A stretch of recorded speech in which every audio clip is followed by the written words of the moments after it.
Hey guys, today I'm going to tell you whether you should consider buying a Samsung Galaxy S23 Ultra in 2024.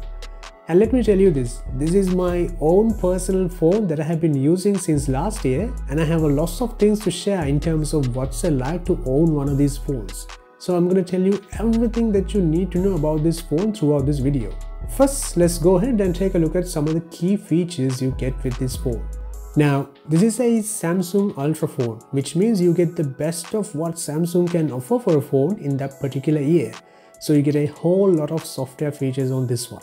And also, this is a very big phone, guys. It has a 6.8-inch display, and you're definitely going to have to use both hands to operate this phone. You get 4 cameras on the back. The main camera sensor is 200 megapixel, and this is the very first time Samsung released a phone with a 200 megapixel camera sensor.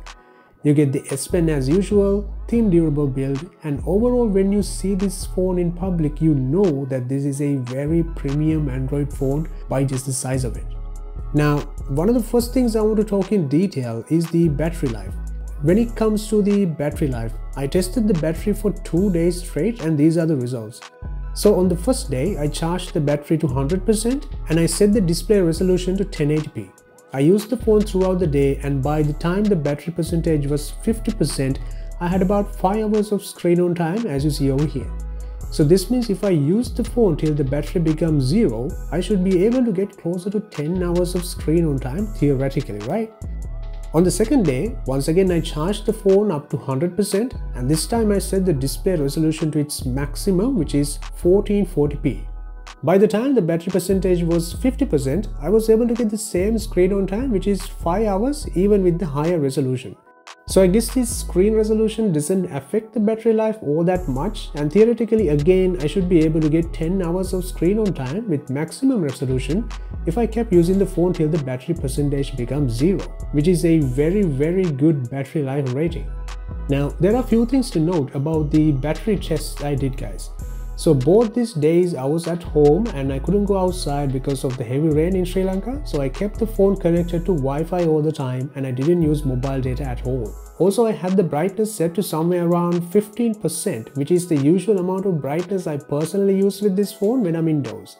And I had the location services turned off, and I didn't do any kind of gaming while I did this test. So if I was using mobile data and location services, the screen on time definitely should be less. Just want to keep you guys informed all about that. Now, when it comes to the camera, guys, you don't need a professional camera if you have this phone, because this phone takes such good looking pictures. From my experience, the best lens to take pictures is with the 3x telephoto lens with portrait mode in this phone. I mean, can you tell that these portraits were taken from a phone or from a professional camera? Very convincing, right? Even with low light, this camera does a really good job of separating the subject and the background, and this is one of the best camera phones I have personally used. If you're buying this phone for photography, there is nothing for you to worry about, and every photo that you capture will come out looking great. By the way, guys, all the videos that I have done up to now on this channel were recorded with this S23 Ultra, and I used the microphone on this phone to record the audio as well. I'm planning on doing a full camera review for this phone because there's so much to cover, so stay tuned for that.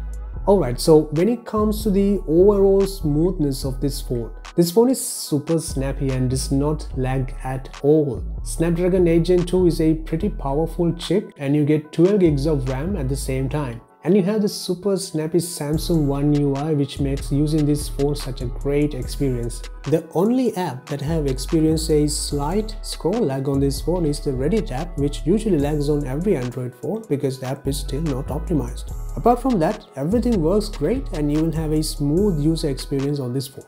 In terms of biometrics, you get the fingerprint scanner, face unlock, and the pattern or the pin. I usually don't use the face unlock all that much, but I can definitely tell you all about the fingerprint though. The fingerprint scan on this phone is really fast, as you can see over here, and it only takes a slight touch for the scanner to recognize the finger. Alright, I want to talk about a couple of things that I really like about this phone. My most favorite thing about this phone is the display. This display makes watching content so much enjoyable and interesting. I watch a lot of YouTube, TV shows, movies on this phone in landscape mode, and it's always such a pleasurable experience. And the next thing is customization. You get a whole lot of customization options on this phone. Things that will make your life so much easier. Plus you get the Good Lock apps from Samsung as well to push the customization to its next level. This is why I love Samsung so much. They throw in everything they can think of to their phones and they don't hold back. And every extra feature works great without any kind of problems.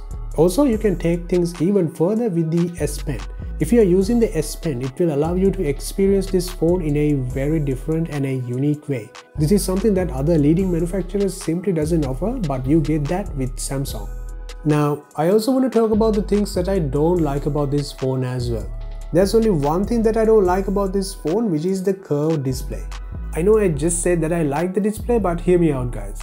Now, it was cool when these curved displays initially came out a few years ago. It was a great innovation, but the problem is applying a tempered glass to protect the display is nearly impossible. I mean, you can apply a tempered glass, but it will start to come off from the curved edges after a couple of weeks. Same goes for the hydrogel screen protectors as well, but they will hang in there for about a few months though. Alright, so when it comes to the pricing, now to give you all an idea, currently this phone is available on Amazon.com for brand new, starting at $870 US. But you can get a used one in good condition for much less, but that depends on your region as well.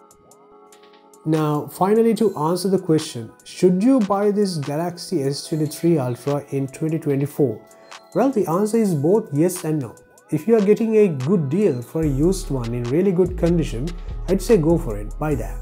But let's say if you're planning to get a brand new one, I'd say add the extra $180 US and get the S24 Ultra instead for $1,050 US. It's because it's only a few $100 more than the S23 Ultra and it's the latest phone with the latest chip, and you will get a flat display so you can have a peace of mind when it comes to protecting the screen as well.